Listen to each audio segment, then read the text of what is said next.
Ezequiel capítulos 4 al 6. Hay algo que muchas veces no sabemos valorar y son los privilegios que tenemos.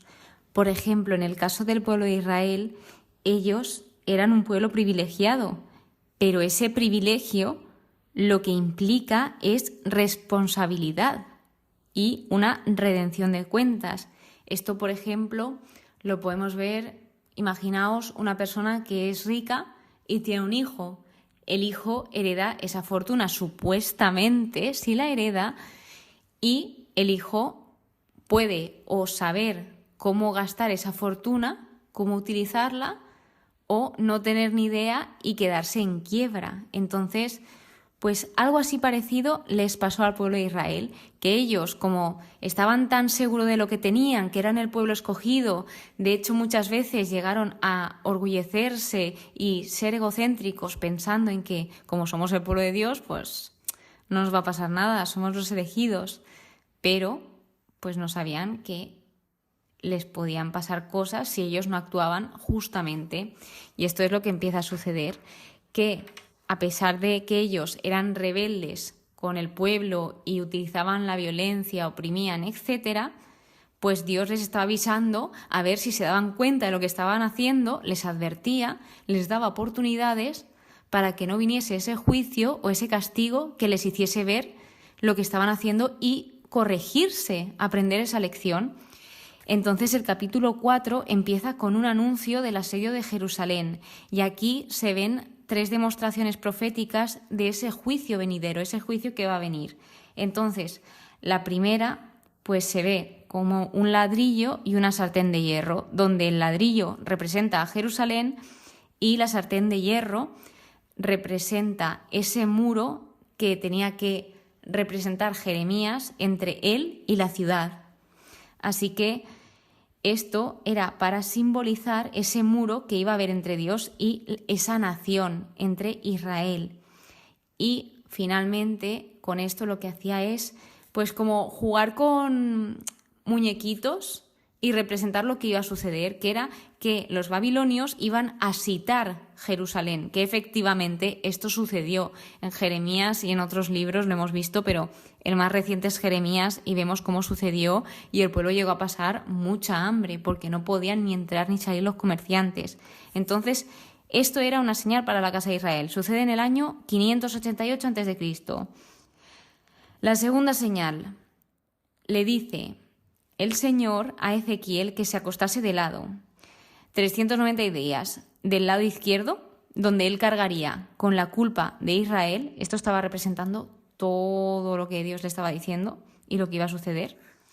Y otros 40 días debía estar acostado de lado, pero esta vez del lado derecho, donde en esos 40 días él cargaría con la culpa de Judá, que en total eran 430 días.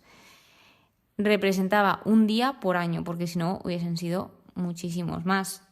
Y también algo importante es que él estaba como atado con cuerdas. Esto realmente no he llegado a entenderlo muy bien, pero creo que pues o pudiese ser verdad o es una representación simbólica de lo que iba a suceder.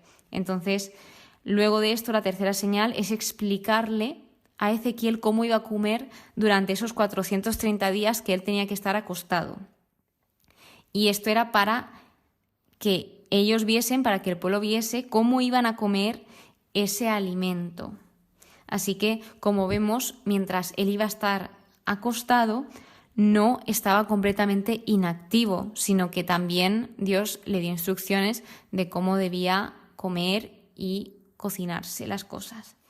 Entonces, Ezequiel lo que hizo fue representar estas largas profecías diariamente ante la gente, porque si lo hacía solo no tenía sentido. Esto era para advertir y avisar al pueblo. De modo que tras esto, en el capítulo 5, continúa dándole acciones simbólicas Dios a Ezequiel, donde le dijo que cogiese una espada afilada, que éstas se usaban en batalla, pero lo que Dios le encargó fue que la usase como navaja de barbero, para que se la pasase por su cabeza y por su barba. Y esto era una señal de duelo y de gran deshonra en ese tiempo y en ese contexto.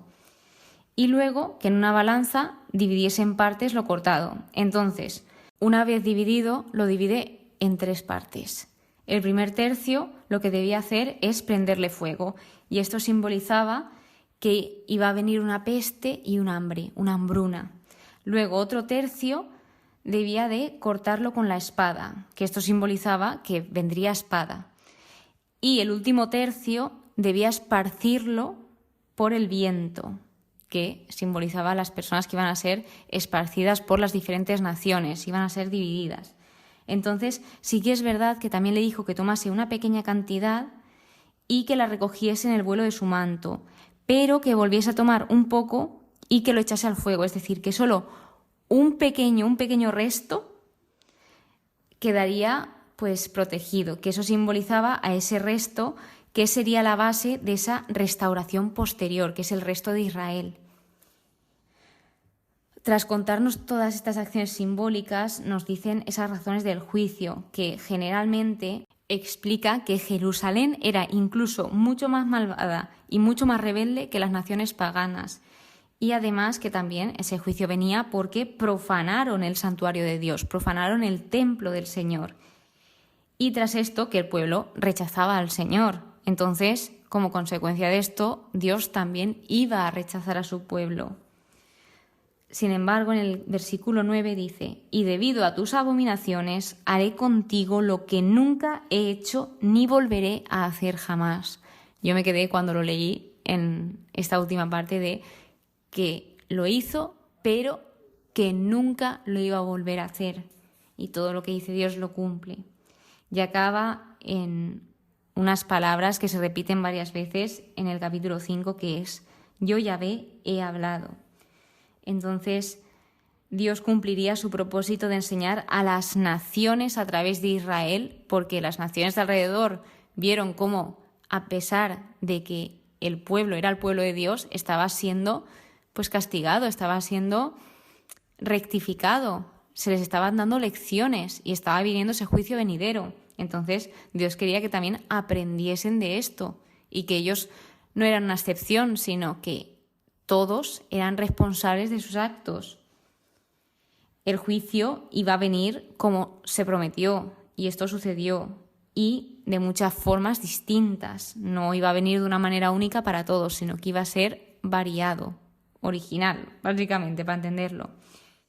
Por último, el capítulo 6 se titula Contra los montes de Israel, y es que estos montes eran centros de adoración de ídolos. Estos habían adoptado costumbres cananeas y en esos montes había altozanos, altares, estelas, de todo. O sea, adoraban a otros dioses, se postraban ante ellos. Entonces, lo que se dice aquí es ese juicio que va a venir, que los ídolos iban a ser destruidos, iban a ser aniquilados.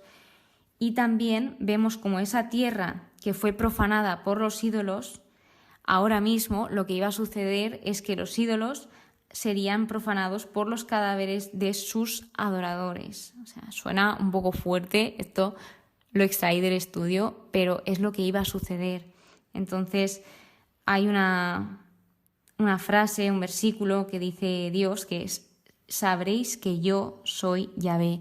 ¿Y a qué se refiere con esta frase? Esta frase lo que está haciendo es mostrar que Dios obró en sus juicios y restauraciones para Israel, y se está revelando a sí mismo y su amor también.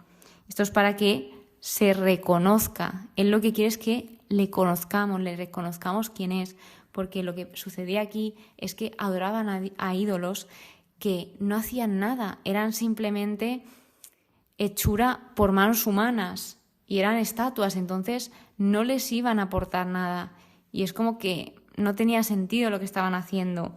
Y de hecho esto los llevó a desorientarse, a desviarse, a realizar malas acciones, etc.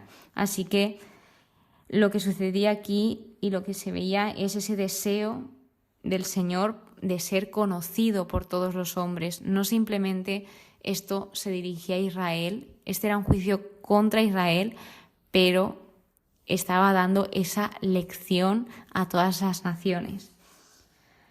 Así que Dios lo que hace aquí realmente es llamar esa atención a Israel, porque ellos lo que hacían es considerar que su idolatría era una cosa liviana, que no pasaba nada.